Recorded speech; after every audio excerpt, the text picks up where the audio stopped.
looking at the rate-based standards, and we found that that approach can be used to achieve pretty substantial emission reductions, and that they can be relatively cost-effective if it's using an emission rate standard. One of the things about that approach is because basically what it's analogous to is a cap and trade program where you're allocating allowances to generators to encourage them to generate more. It can have a really small effect on electricity prices, and that has political desirability. It has some efficiency consequences. For the regulations that we looked at, and this, you can read more about this in a paper in the Papers and Proceedings of AER that just came out, the price effect is typically less than 2%. We also compare this to an auction approach, by the way.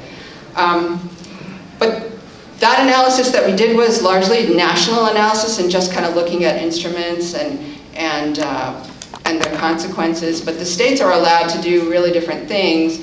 What happens then when states do really different things? So just quickly, we've only really begun to explore this, and again, this analysis was done before the actual rule came out.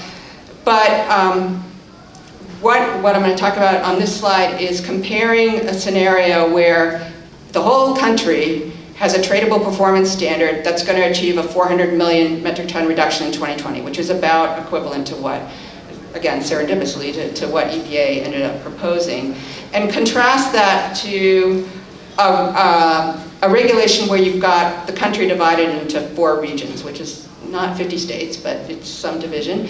And the way those regions are classified on this map is that California, the upper Midwest, and the RGGI region, basically, each have their own cap and trade programs, but we targeted them to achieve the same emission rate the same emissions level that they got under these, no, it would have to be the rates that they got under, within those regions under the national policy. And then we modeled the rest of the country as having a tradable performance standard in it. And the reason we did this is that we think there's some important issues when different parts of the country or different states ultimately are doing different things, because the incentives created under a tradable performance standard, TPS means the emission rate standard, are going to be different than under a cap and trade. And what ends up happening under this policy is that the output subsidy part of the tradable performance standard in the pink region is attracting investment and generation into that region and essentially driving up emissions. So when you do that, you get, even though you've got kind of the same emission rate standard going on within each of these regions that you had under the national policy initially, that you get a different amount of emission reductions that's actually substantially lower because of that. And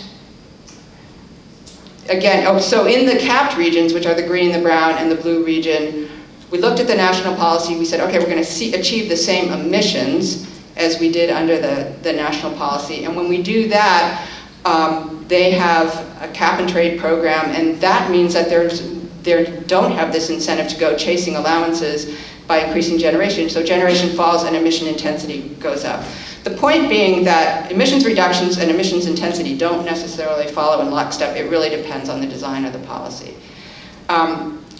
So looking at different kinds of things going on in different regions suggests cost-effective design may require coordination. We recognize we're unlikely to get national coordination, but there could be coordination across regions, either proximate to each other or not proximate to each other.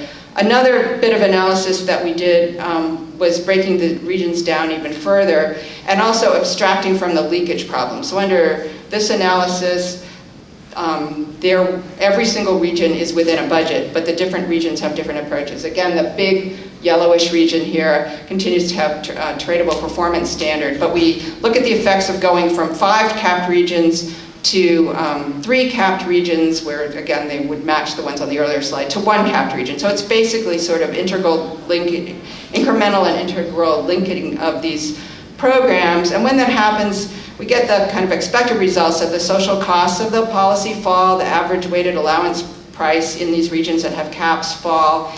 But generation tends to shift around a bit. And Importantly, when the regions join together, the allowance prices in the upper Midwest actually get lower, and that ends up attracting more generation to the upper Midwest, and a lot of that's coal, and so you actually get an increase in SO2 emissions. And this is important because part of what EPA is going to use in terms of evaluating the different plans that states put out there is not just their effects on CO2 and the compliance with the standard, but also ancillary environmental effects, and that can vary depending upon how these are structured. This is just an example, and this predates the actual policy, but we're starting now to do more analysis of state-specific, finer gradations of regions and things that could potentially go on or that folks are talking about and what their implications are. So let me just conclude by saying that, well, two concluding slides. One is that EPA's Clean Power Plan has state-by-state standards, state-level compliance, but there's a lot of flexibility in what states can do, and there's a lot that is yet to be defined there. In terms of the preferred approach, the way the standards are written in terms of an emission rate approach, this has the effect of limiting the electricity price impacts, but it's also possible that states could convert to budgets, and there'll be, could be regional cap and trade under this policy. Coordination will lower overall costs, they'll lower the potential for leakage, and they might do a better job of lining up the compliance markets with electricity markets, so there won't be different incentives to import or locate plants different places. But it remains to be seen how much of that is going to happen, and other environmental outcomes will be affected depending upon what different states do, especially those that are proximate to each other. If you want to learn more about this, you can read numerous blog posts while you're watching the soccer game on RFF, the blog, which is commonresources.org. I referred to a paper that I co-authored with Dallas Bertra, Josh Lynn, and others at RFF that's in the Papers and Proceedings of AER that talks about the national analysis, and there'll be more on regional policy interactions forthcoming at our website. Or you can take a deep dive into the proposed rule, which is the rule itself and the technical support documents in the RIA. We're pushing 2,000 pages. So thank you very much.